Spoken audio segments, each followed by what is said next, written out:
Peoplezinhos de meu coração, good evening, como é que estão todos vocês? It's Friday, é sexta-feira, mas sexta-feira também é dia de muito estudo, de muita prática, de muito conhecimento, missão aí importantíssima na vida daqueles que fazem a terceira série do ensino médio, conclusão do ensino médio, conclusão de um curso técnico para aqueles que estão estudando o curso técnico concomitante, não é? O desafio do dia 13 de novembro, que é o primeiro momento das provas do Enem, é o Exame Nacional. Então, vai ser um ano abençoado demais, porque você está trabalhando com boas sementes, e as boas sementes, elas sempre vão gerar excelentes frutos. Então, vamos lá trabalhar? Bom momento a todos vocês, bom fim. Hugo Napoleão, nós temos Jeromênia, não é? Nós temos aí como é que é, meu diretor? São Pedro, e acima de São Pedro ali, quem é? Santo Antônio de Lisboa. Muito boa noite a você que nos acompanha também posteriormente pela aula gravada, pela reprise na TV, pelo chat, você que vai assistir essa aula no YouTube, na plataforma, ficou com dúvida? Mande lá seu questionamento, a sua dúvida, a sua sugestão, para a gente poder operacionar em cima desse treino e propiciar aí, não é, um melhor resultado para você que nos acompanha. Vamos trabalhar. O que é que nós temos hoje? Sempre é de bom tom trabalhar prática atrelada ao que chamamos de teoria, né? Nós temos a teoria, vamos ver a prática, e esse revisitar de habilidades, essa visão altruísta das competências e habilidades, nós vamos perfazendo o caminho dos modelos de vestibulares variados e também das nossas questões que vão aí para a tua escola, para a tua cidade, e que você vai responder aí na tua escola, na tua carteira, não é? Então, para você que tem o hábito de nos acompanhar, sabe que sempre margeando o nosso planejamento inerente à terceira série, eu vou estar trabalhando as habilidades de compreender enunciados oralizados, né, de perceber os interlocutores, de visualizar o objetivo comunicativo, as especificidades dos gêneros textuais, tá? Observar as normas de funcionamento de uma produção que regem a participação dos interlocutores de uma produção textual, oral, respeitando os intervalos da fala, né? Percebendo qual é o intuito, qual é a intencionalidade comunicativa de cada estrutura. Identificar os elementos que distinguem diferentes gêneros textuais, não é? O que eu não posso estar confundindo gênero textual e tipo textual. Sempre eu gosto de deixar isso bem claro. São situações distintas, são diferentes. Ok? Empregar elementos estruturais do texto e identificar o uso das estruturas verbais, os próprios verbos, os operadores de coesão, os pronomes, tá? Sendo assim, eu trago logo a primeira intencionalidade. Muito boa noite, colônia do Gurgueia. Nós temos verbos e nós temos modo. Eu sei que os mais conhecidos, modo indicativo. O modo indicativo, ele é responsável por tratar uma ação como fatual, possível. Tá? Tudo bom, Dom Inocêncio 16? Muito boa noite. É quando você diz o seguinte, vamos lá. Eu estudei matemática noite anterior. Olha aí. I studied math last night. Você está dizendo algo que você fez, realizou um fato. Qual foi? Você estudou. Não é? Bacana?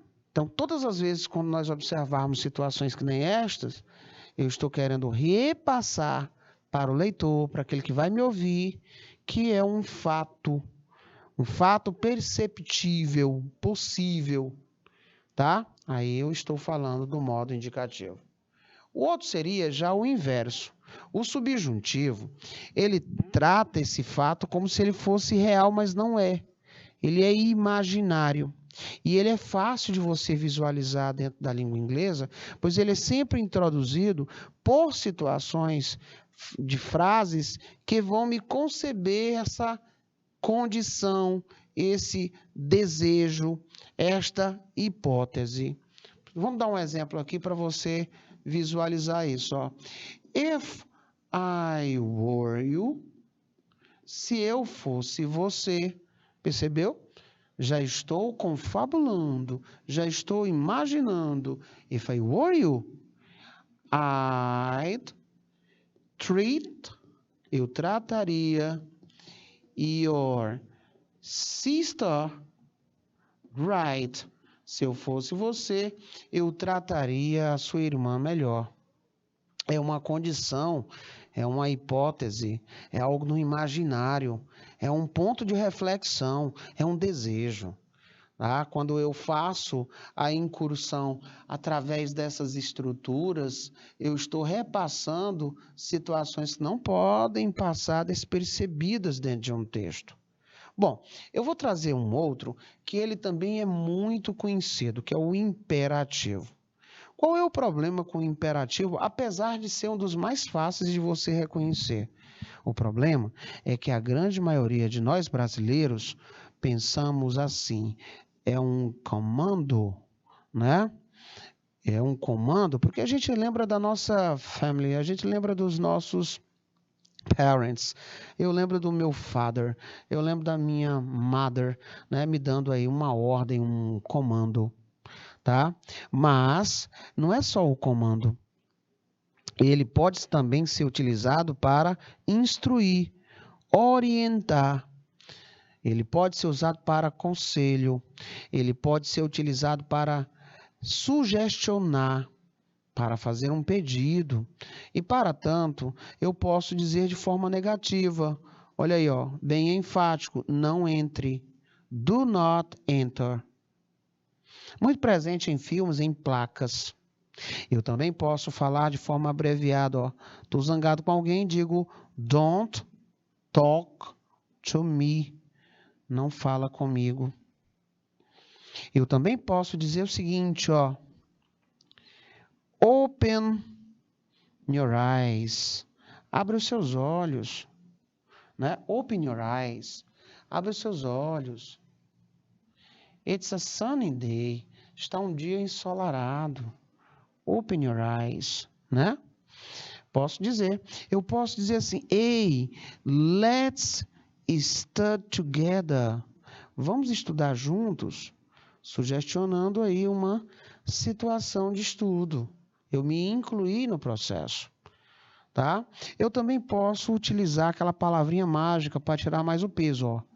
Please forgive me. Please forgive me, ó. Por favor, perdoe-me, né? Please forgive me. Por favor, perdoe-me. Olha aí, ó.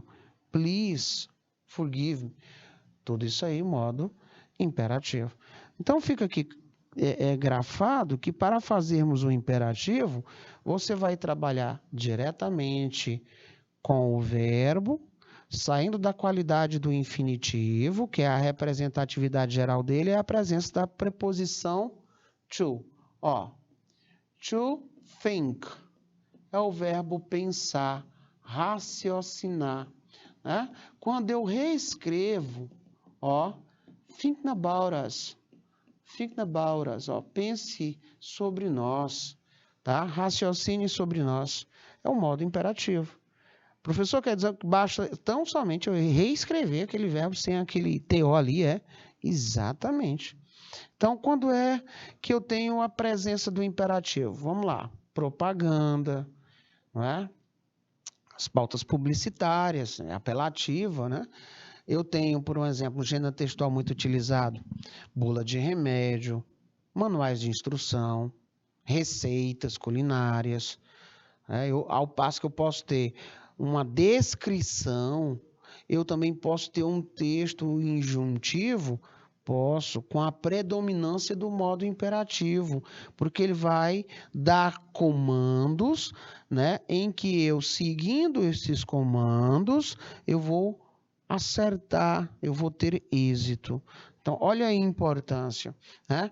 Eu posso ter gêneros textuais ricos nessa perspectiva. Então, quando você tem esse conhecimento de gênero textual e da estruturação do grupo nominativo, da estruturação do modo, dos tempos verbais, tá? Do emprego das link words, do emprego das preposições, do discurso direto, indireto, das voices of the verbs, você tem um pré-requisito muito interessante para trabalhar com textos, tá? E olha aqui o primeiro item. O que é que eu vou lembrar? Tem título? Tem. Tem alguma palavra no título que eu conheça?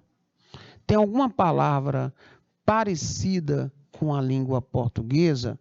Pessoal aí de Paulistana, pessoal de Jeromênia, né? Pessoal de Hugo Napoleão, Dom Inocêncio, Bonfim, Colombo do Gurgueia, São Pedro, tá? E aí, o que é que você pode me dizer? Professor, tem. Eu acredito que aqui é imperativo e acredito que aqui é sentença. E a pergunta deve ser assim: o que é uma sentença imperativa? E aí ele vai começar dizendo que o modo imperativo, ele é um dos 4 modos verbais na língua inglesa, English language. Língua inglesa, ó, English language. Aí ele fala que o imperativo, o modo imperativo, ele indica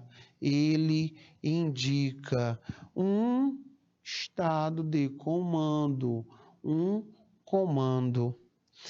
Here is an example. Aqui temos um exemplo para a sentença desse tipo. Ele diz que sit down and eat your lunch.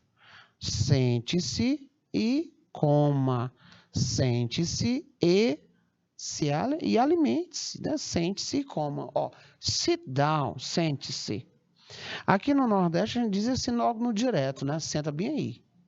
Sit down and eat your lunch. E alimente-se e coma. Ele está dando um comando, uma orientação, uma ordem direta. Tá? Já a sentença que se predispõe a dizer um fato, que é a que chamamos de sentenças no modo indicativo, elas são bem tranquilas de serem analisadas, porque elas vão simplesmente relatar este fato, tá? Dizer que algo aconteceu. Certinho?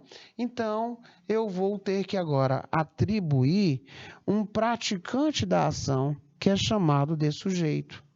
Daí, o exemplo aqui trouxe a terceira pessoa, né? Ele sentou e comeu, se alimentou. Eu estou falando sobre um acontecimento, tá? Professor, então eu consigo visualizar que o verbo to sit down,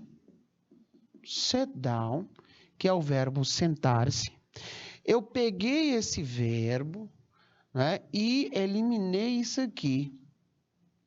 Como eu não atribuí, no lugar desse riscadinho aqui, nenhum sujeito auxiliar, então eu digo que esse verbo base no presente, ele agora passa a adotar o modo imperativo. Sente-se ou sentem-se. Quem? Você ou vocês, porque fica subentendido. Tá? Então, partindo desse pressuposto, né, verifique as sentenças na qualidade de verdadeiro ou falso. Vamos lá. O modo imperativo indica um comando. Nós vimos que o texto fala que ele indica um comando, e aí nós vamos marcar uma palavra que se pareça com comando. O nome desse tipo de vocábulo que tem uma grafia semelhante ou igual ao português e tem o mesmo significado é chamado de cognata. palavra transparente. Olha ela me ajudando. Então, aqui eu tenho o primeiro item, uma veracidade. A frase no imperativo, ela está no presente. Nós vimos que a frase no imperativo, por assim dizer, ela é tida como presente porque a partir do momento que eu elimino esse to e reescrevo o verbo sem ele, eu digo que ele está na sua forma de imperativo, dizendo principalmente que o verbo base ele está receptivo, não é? Se eu colocar ali no lugar daquele riscado a primeira pessoa, I sit down, eu sento. E you sit down, você senta, tá? They sit down, eles sentam. Eu agora tenho esse verbo conjugado no modo indicativo com essas pessoas. Por que não tem como nós, digamos assim, confundir? Porque para termos um imperativo, eu preciso tirar o indicador de infinitivo dele, o to, a preposição to, e não posso acrescentar nada mais. Quando eu acrescento um sujeito, eu saio do modo imperativo, o verbo que já está na sua forma base de presente, tá? Ele está receptivo a receber esse sujeito. Então, quando eu acrescento esse sujeito, eu passo a conjugá-lo ou na primeira, ou na segunda, ou na terceira do singular ou do plural, levando-se em consideração uma outra característica. Quando eu vou conjugar esses verbos na forma afirmativa do presente simples, na terceira pessoa do singular e na forma afirmativa, é tranquilo, viu, Uruçuí, que esse verbo ele receba uma flexão. Aí essa flexão é aquele S que todo mundo acha que é plural, né? E professor, então o verbo no imperativo é sempre usado no passado? Nós vimos que não, é o contrário, é presente. As sentenças indicativas são comandos? Nada. As sentenças indicativas, elas são facilmente observadas em termos de diferenciação da sentença de comando. Elas explicitam apenas que algo aconteceu. Ela explicita tão somente um fato. Então, você tem aqui as duas últimas como sendo inverdades, né? Então, nós temos a primeira verdadeira, a segunda verdadeira, a terceira e a quarta são falcianes. Mais um texto tranquilo, e aqui foi uma sugestão de um aluno, ele gostaria de saber como é que era trabalhado textos curtos, com a perspectiva de verdadeiro e falso, e textos fáceis. Professor, quer dizer que tem como trabalhar essa questão de texto fácil, médio e avançado? Tem sim, tá? Principalmente quando você vai trabalhar vislumbrando aí vestibulares. Eles trabalham numa perspectiva bem educada com relação fácil, médio e difícil. Bom, eu não costumo visualizar por este ângulo, eu costumo visualizar pela questão de gênero e tipo textual. Se você treina bem gênero e tipo textual, se você conhece muito bem a questão do inglês instrumental, e se você tem um certo conhecimento do idioma, aquele que é atrelado aos longos anos que você estuda esse idioma, mesmo de forma técnica, porque aqui no ensino médio você é treinado para reconhecer e marcar, ou se não sabe o vocábulo, potenciar, porque você é treinado para reconhecer a competência e as habilidades, né? Aí você tem, através desse plantel de ferramentas, não é, um modo operandi de maximizar o seu acerto. Vamos lá, tem título? Tem. O título tem palavras que eu conheço, palavras cognatas? Tem. Nós temos aqui, por exemplo, um porquê. Nós temos aqui a palavra internet. Nós temos a palavra importante. Então, nós temos uma indagação, uma pergunta, um questionamento. Why is the internet important? Is the internet important? Por que a internet ela é importante? Bom, vamos aqui conceber isso em nossas mentes. né? Eu já consigo visualizar que o texto ele vai procurar me dar itens que no meu dia a dia eu possa visualizar a importância da internet. Ah, professor, então não preciso nem do texto para poder responder. Calma, porque quando você tem questionamentos envolvendo o texto, turma, ele diz, de acordo com o texto, podemos inferir o eu lírico na linha fulano de tal, no fragmento assim assim. Então, tudo é relacionado com o texto, tá? Então, vamos aqui verificar o que é que ele quer e aí nós vamos procurando, porque o texto aqui, ele é curtinho, ele é informativo, ele é recheado de palavras cognatas e a nossa situação problematizadora está no português. Então vamos lá. A internet pode ser utilizada para educação. Vou nas 3 linhas e visualizo se tem algum vocábulo parecido com educação. Aí você diz, professor, education, tá aqui. Bateu.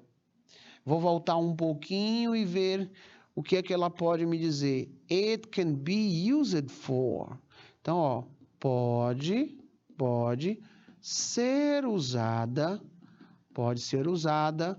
para, vamos lá, comunicação, educação, news, e aí ele soma, e much more, quer dizer, muito mais. Much more, e muito mais. Tá? Então, nessa situação, o primeiro item tem tudo para ficar imortalizado no campo da veracidade. A internet não pode ser acessada para ler notícias. Vou aqui grafar o não, vou atrás no texto saber quem é que significa notícia. Vamos lá, tá? Será que eu não consigo ler notícias segundo o texto? Tá aqui, ó. Notícias. Professor, e não tem nada na sentença que dê uma ideia negativa.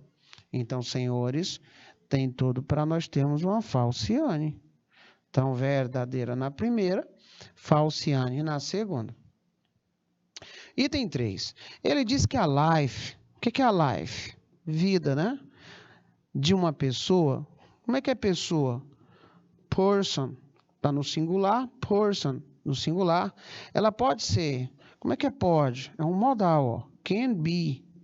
Né? Ela pode ser impactada pela internet. Vamos atrás de alguma coisa que tenha o nome pessoa, vida, ó, vida da, caso genitivo, pessoa, person's life, vida da pessoa. Lá de São Pedro do Piauí já colocou ali a resposta deles, ó, verdadeiro, falso, verdadeiro, falso. Então, será que eu tenho um nome impactar? Com certeza. Então, certo. Muito bem. Verdadeiro, falso, né? Crédito aí a São Pedro do Piauí que já respondeu.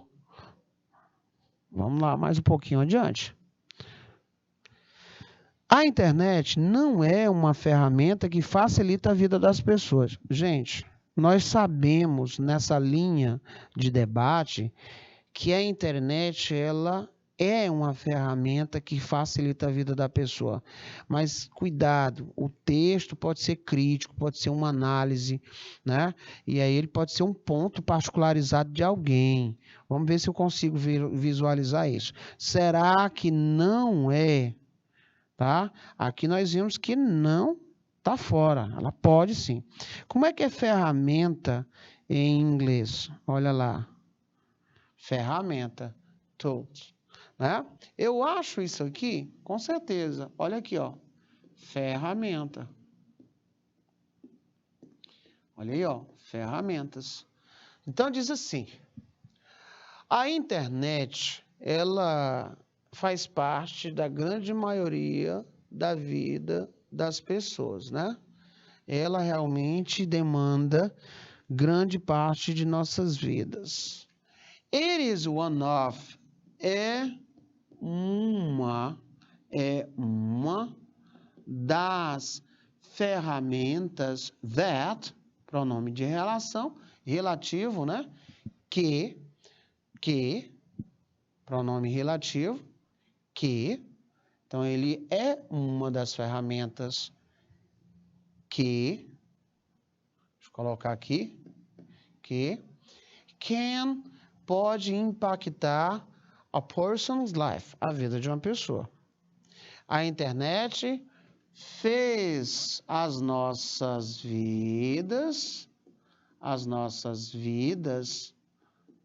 ela fez as nossas vidas, né, ó, ela fez as nossas vidas, calma aí, para cá, ela fez as nossas vidas much easier, muito mais fácil, tá? And more, e mais produtiva. Então, que facilita, easier, né? Tornou uma easier. Muito bem. Então, nós temos aí, como ele está dizendo que não, tá? Não. Calma, deixa eu colocar aqui. Está dizendo que não. Então, falciane, porque ele está falando que sim, que é. Então, São Pedro do Piauí, muito obrigado aí pela sua colaboração. Deixou aí verdadeiro, falso, verdadeiro, verdadeiro, falso, verdadeiro, gabarito correto. Thank you very much for your collaboration. Então, nós temos aí, ó, as falcianes. Perfeito. Texto. Bom, um outro tipo de texto são textos que ele trata de apresentação, e dentro dessa apresentação ele quer saber se você consegue distinguir alguns pontos particulares, tipo origem, se essa pessoa tem preferências, tá? Qual é a missão que ela vai desempenhar. E esses normalmente são textos curtinhos, né? Então ela diz assim: good morning, bom dia. Pela silhueta do texto, eu consigo visualizar que é um texto que me traz informações, e ele é um texto de autoapresentar-se, né?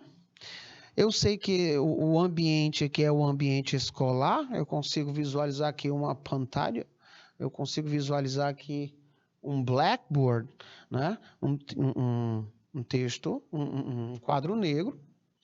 Eu sei que o nome dela é Amanda, então bate aqui, ó. Amanda, eu sei que é Amanda, tá? Bate lá, Amanda. Tranquilo, né? Amanda. Tá? Eu sei que o sobrenome dela é White e ela diz: eu sou your new teacher. Ah, então ela é a nova professora for this semester, para este semestre. Então, Amanda is the new teacher. Muito bem. Tá? Vou marcar aqui como verdadeiro. She loves many sports. O que é que eu tenho aqui a dizer? Many, muitos esportes. Vamos lá. Né? I'm from Florida. Ela está dizendo com a preposição from, origem. Ela é da Flórida e ela enfatiza para não deixar dúvida de qual Flórida ela está. Vitória, muito boa noite, se referindo, né, dos Estados Unidos. Ela diz ter 2 cachorros, não fala o nome, e também uma tartaruga, tá? Vamos atrás do nome aqui, ó, tartaruga, mas não fala nome. Então, aqui nós já temos uma falciane. Amanda, ela é americana? Com certeza. Falou Flórida e ainda falou dos Estados Unidos. Tá? Então, tem tudo para termos um ponto de veracidade. Ela ama praticar muitos esportes. Ela diz que in my free time, nas minhas horas vagas, in my free time, olha o núcleo, love, né?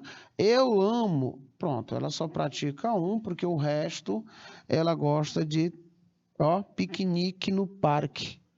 Então, nós temos um problema aqui.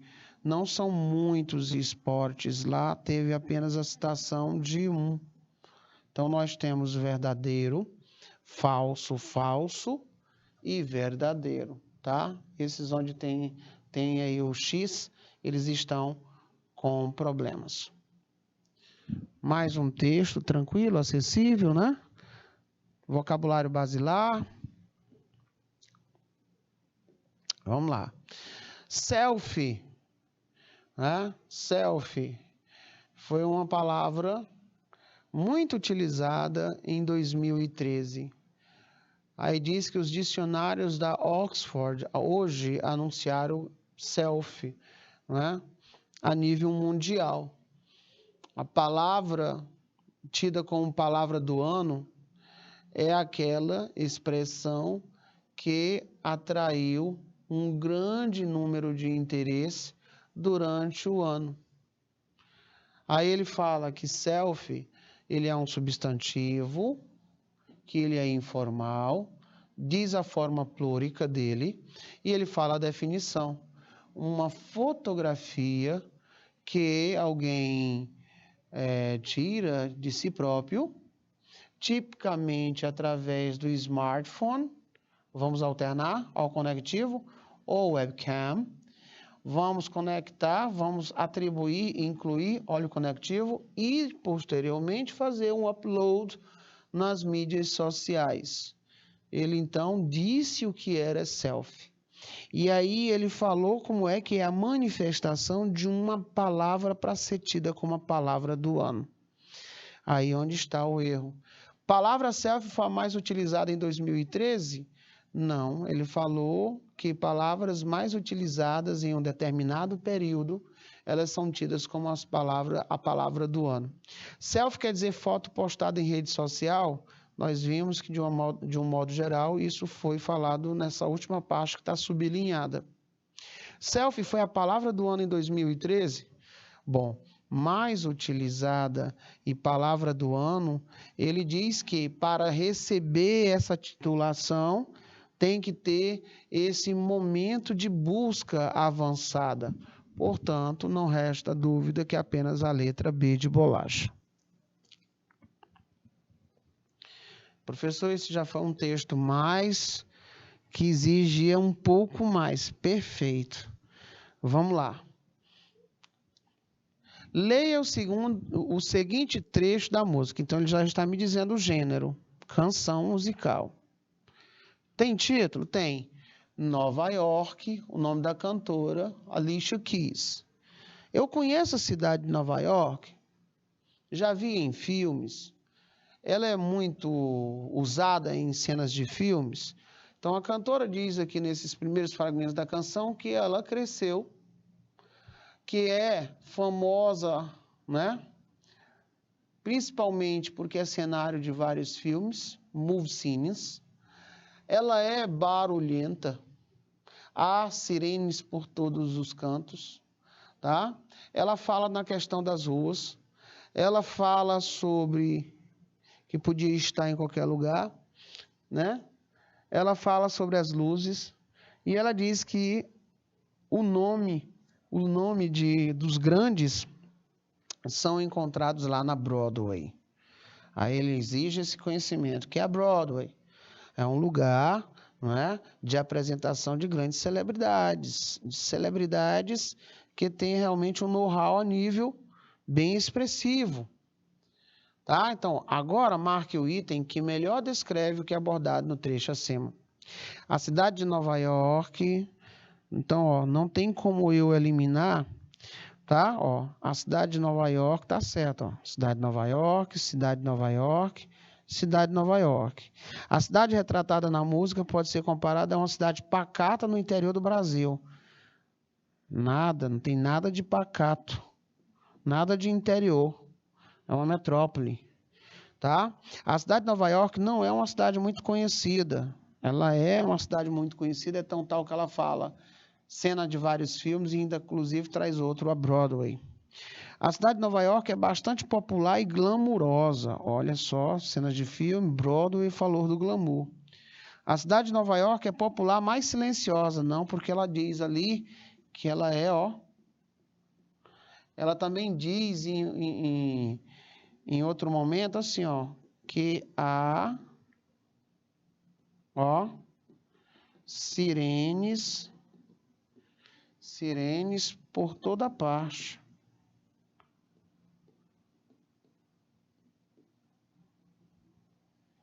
Deixa eu apagar ali, ficou ali meio que... Então tá aqui. Tá, ó. São textos assim fáceis de alcance de vocabulário popular, que é muito trabalhado, que você vai ganhando esse vocabulário de apoio. Então tá aí, a problemática é essa. Resposta correta, de fato, letra B, glamurosa, né? Glamour da Broadway, das cenas dos filmes, muito conhecida, Big Apple, né? Big Apple. Pois é, vamos lá. Bom, outro tipo de texto é esse aí, os textos extraídos aí das mídias sociais, textos digitais. In Brazilian Portuguese, you don't say Breaking Bad, you say A Química do Mal, and I think that's beautiful. Gente, nós temos alguns memes, né? E eu sei porque está aqui na base. Esses memes, eles criam certas modinhas no mundo inteiro. Então, teve um momento aqui no Brasil que o pessoal dizia assim, olha, aqui na minha cidade, nós não dizemos isso, nós falamos assim e eu acho bonito, tá? Aqui na minha cidade, nós apreciamos o bolo. Aqui eu como cuscuz com manteiga e carne do sol, e eu acho isso muito bonito. E assim sucessivamente. Bom, o meme ele tem esse poder. Preserva-se a imagem e muda-se o fragmento do texto e ainda assim ele consegue manter a sua comicidade. Tudo bom, Maria do Rosário? Muito boa noite, tá? Essa é a temática. Então, a frase mimetizada, ela pode ser categorizada dessa forma, né? Essa exposição, onde você consegue manter a foto, manter a comicidade, mas mudando o texto. Então, eu posso dizer que ele é reaproveitável, sim. O meme constrói seu humor a partir de uma ideia principal, sem quebra de expectativa. Esse meme é facilmente reapropriado e reutilizado dentro de uma lógica própria de humor. A frase retém uma lógica regionalista. Olha, aquilo que eu disse. Ele é facilmente reapropriado e reutilizado dentro de uma lógica própria de humor, tá? As falas da cultura pop internacional que só fazem sentido entre... Não, porque eu posso pegar isso que é de fora, criar, né, uma versão aqui em português e manter a mesma comicidade. A forma que as diversas variações do mesmo meme se encaixem em jargões, gírias e expressões idiomáticas com viés regionalista. Tá? Não, porque nós temos também as questões inerentes ao humor negro, eu tenho a percepção, não é, daquilo que é universalizado e assim sucessivamente. Nessa reta final, senhores, da nossa aula, vamos aqui para essas novas abreviações. Tá? Elas surgiram com o advento da tecnologia. Hoje em dia, até dizer obrigado, você coloca assim, ó, uma das formas, né? Você clica nesse nome aí na internet depois e aplica aí na imagem. Você, por certo, vai ver umas figurinhas que é uma ovelha dentro de um tanque. Quando você pronuncia essas duas palavras juntas, elas vão produzir uma sonoridade semelhante ao obrigado. Thank you. Thank you. Então, isso aqui é utilizado para agradecer. Ao invés de escrever a palavra obrigado, as pessoas elas mandam essa gravurazinha, esses desenhozinhos, tá? Quando não é isso, olha como é que eu diria assim que possível. As soon as possible. Tá? Olha aí que legal. Então, temos várias abreviações. Então, devido à internet, a forma de nos comunicarmos, ela também se adaptou. E se adapta a cada dia aos novos tempos e tecnologias. Assim, sempre acabam surgindo vários códigos utilizados em conversas online que tornam a comunicação muito mais rápida. As estruturas apresentadas na postagem e descritas pelo enunciado são conhecidas como linguagem de máquina, inglês erudito, acróstico, acrônimo, internetês. Gente, rapidão. Os acrósticos são aqueles nomes que você coloca linearmente e vai atribuindo valores a eles, né?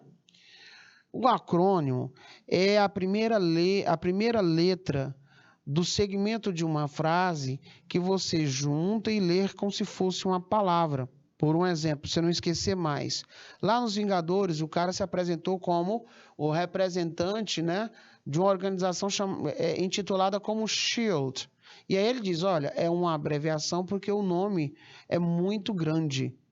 SHIELD, lê-se SHIELD, mas não significa SHIELD, tá? Então está longe de ser acrônimo. Então nós temos aí sigla, eu posso dizer que todo acrônimo pode ser uma sigla, mas nem toda sigla pode ser um acrônimo. Por um exemplo, eu dou o exemplo de FBA, CSI, tá? E assim sucessivamente. Mas quando eu me deparo com o nome Neja, né, eu leio como se fosse uma palavra só, né? Salt, né? Uncle, eu leio como se fosse tio, mas aqui não é, tá? Então, esses são os acrônimos. Esses aqui, eu leio letra a letra, é uma sigla. Ok? Então, gente, com toda a convicção, aqui nós estamos perante a língua, né, o código conhecido como internetês, né, criado com o advento das redes sociais. That's all, folks. Por hoje é só. Até o nosso próximo encontro com muito mais exemplo, muito mais curiosidade, muito mais modelo de questão para você aqui na terceira série Canal Educação. See you guys. Thank you very much.